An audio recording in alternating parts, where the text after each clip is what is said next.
Last week I said that I was watching Iron Man and that I was thinking about going through each of the Marvel movies. Well, I don't have nearly enough time left in the school year for that, and my loyal followers will know that I don't film during the summer, so I'm kind of on a time crunch. Basically what that means is I'm going to watch what I can and talk about what I can. So I did watch Iron Man 2 a couple days later, and one of the podcasts I listened to brought up an interesting theory that in Iron Man 2, in kind of the climactic scene, hashtag spoilers, if you haven't seen Iron Man 2, at the end when the drones are fighting Iron Man and one of them lands, there's this little kid, probably like 7 or 8 years old, who has an Iron Man mask and some sort of like glove on.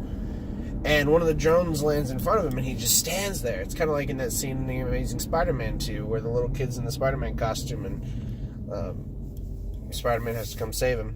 Which is interesting because the theory states that the little kid in Iron Man 2 is Peter Parker, like Tom Holland's Peter Parker.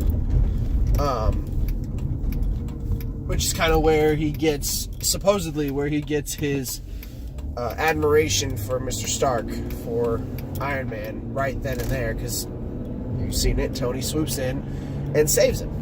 He blasts, because obviously the kid's glove is just a toy, it's not going to do anything, so Tony, as Iron Man, jumps in and blasts the drone to Kingdom Come. So, interesting theory.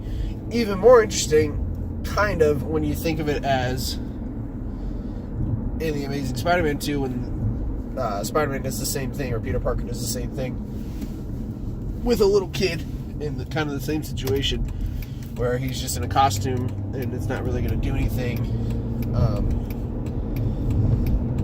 Obviously not the same Spider-Man, and obviously takes place before Spider-Man was even part of Marvel, before it had been returned as a Marvel property. Kind of returned as a Marvel property, not really. Sony still has it. But I just thought that was interesting.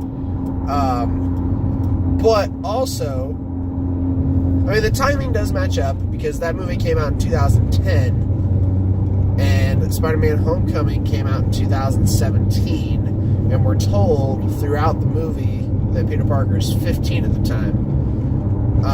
So if you take 2017 and subtract 2010, you have 7 years. You take 15 minus 7 years, and you have 8 years old. So he's about the right age for the part.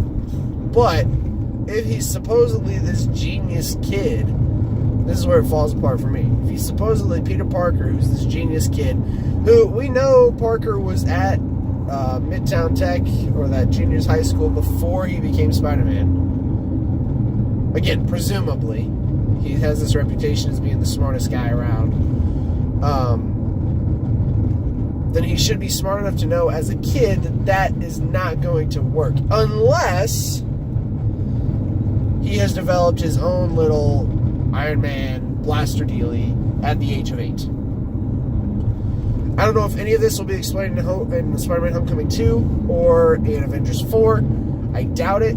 It seems like a pretty minute detail that's not worth exploring, but it is cool to think about. So, I'll see you this afternoon.